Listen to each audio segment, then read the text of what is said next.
What's up, plant lovers? Devin is here, and welcome back to another installment of Houseplant Essentials, where I go through some of the basic care for the most popular houseplants.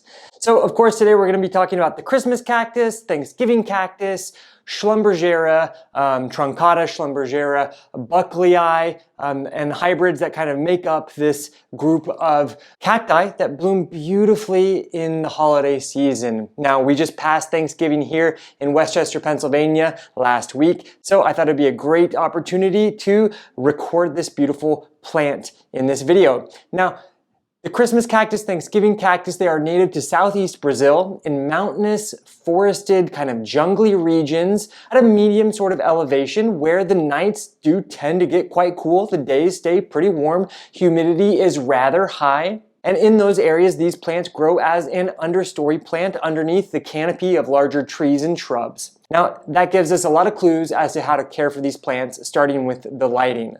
Now, for most of us, the name cactus would definitely suggest hot, sunny areas, but that is not the case with the Christmas, and I'm just going to say holiday cactus from here on out, with the holiday cactus. This is actually a plant that likes to be in a rather shady area. So for those of us in the northern hemisphere, a window on the north side of the house or east side of the house is going to be perfect. If you're in the southern hemisphere, a window on the south side of the house or also eastern side of the house is going to be great for these plants. Or if neither of those are accessible to you, simply a brightly well-lit area is going to be great, but I would stay away from that prime southern facing window real estate. These don't need to be in the brightest, sunniest spots in your houseplant jungle, houseplant home. The next thing to consider would be the soil. Now, I just go for a bagged houseplant potting mix rather than a cactus mix. Stay away from the cactus mix because that's not going to retain enough moisture for these plants to do well.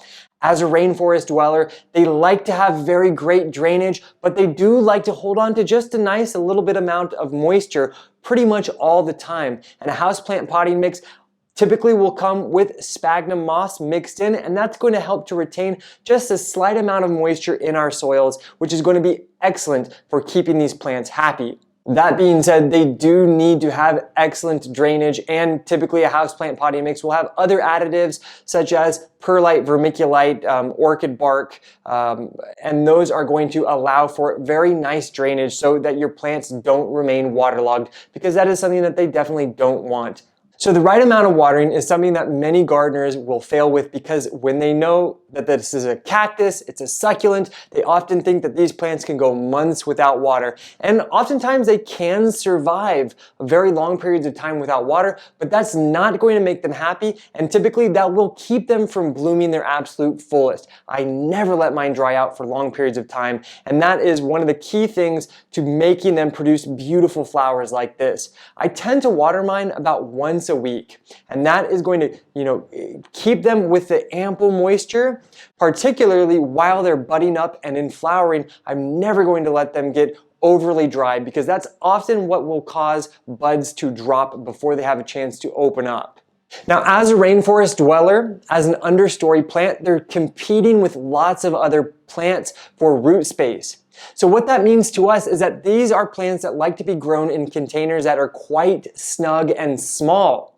That's going to replicate their native conditions, but it's also going to help to facilitate even better draining, which, like I was saying, is really important. Here you can see this beautiful cactus is in a quite small, like 6-inch container. And this guy over here, I have it in probably an 8 to 10-inch container, and this is beautiful. It absolutely loves being grown in a nice snug container just like that. Now, in terms of fertilizer, I recommend fertilizing them from the spring season and through the summertime about once a month. And I'll use my family's blend. It's called Roberta's Bounty. Very easy to use with instructions on the back, water soluble, and I'll use it just once a month from spring through summer while they're in their actively growing stages. Not when they're flowering, not when they're budding up. So one thing that we need to consider is the temperature at which these plants are being grown at. This is one of the most important factors to get the most profuse amount of flowers possible. Now, in its native conditions, in those mountainous areas, the nights get cool. They can even dip into the 40s. And these plants can definitely handle down to around 35 to 40 degrees Fahrenheit. And in fact, exposing them to those outdoor conditions can be very valuable. I personally always recommend putting your plants out in the springtime when those nights are about 45 degrees and above, and leaving them outside all summer long, allowing them to experience the hot, warm days, the cooler nights, and then keeping them outside until in the autumn when those nights start to dip down to 40. When it hits 40, that's when I bring them back in. And then once they're inside the home, I like to keep them in a rather cool location where the days and nights never really get above 65 degrees. I personally keep mine in a room that is not heated in the night times, but it stays like around 55 to 60, and that is what allows these plants to bloom beautifully in this cooler time of the year and retain its flowers for the longest period of time possible. Now, in the summertime, when they're not blooming, when they're not budding up, they can definitely experience warmer temperatures, and that's absolutely fine, and that will help facilitate nice growth. Here in Westchester, Pennsylvania, the summer times routinely are in the 80s, 90s, and that doesn't matter. But once we bring them inside for that period of time when we want them to bloom, we want to allow them to have cooler temperatures. And by putting them outside like I suggested, that's also going to help to facilitate its natural cycle, allowing them to go into blooming.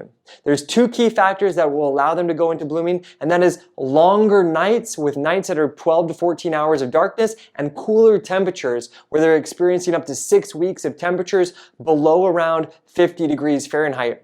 And simply by putting them outside, that is going to check both of those boxes off without any additional kind of needed guesswork on your behalf.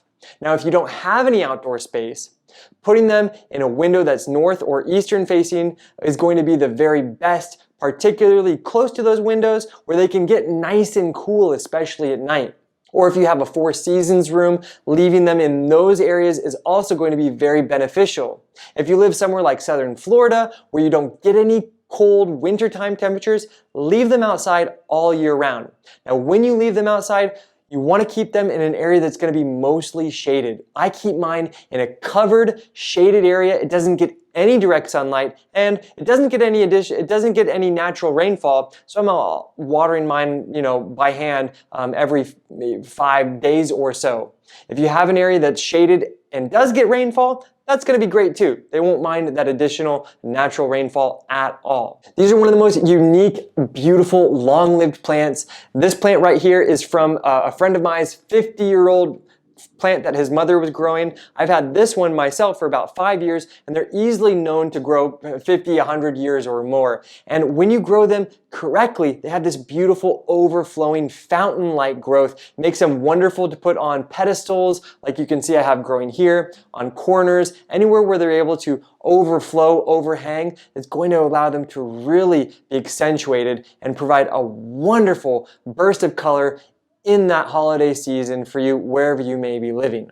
And by following everything that I've outlined in this video, now you can enjoy gorgeous flowers just like this inside your home year after year for years to come.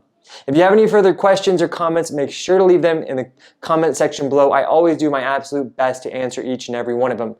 Give this video a like, subscribe to our channel. We're bringing new plant-related content like this one and many more in our Houseplant Essentials playlist. Anyways, I'll catch you guys later. Ciao.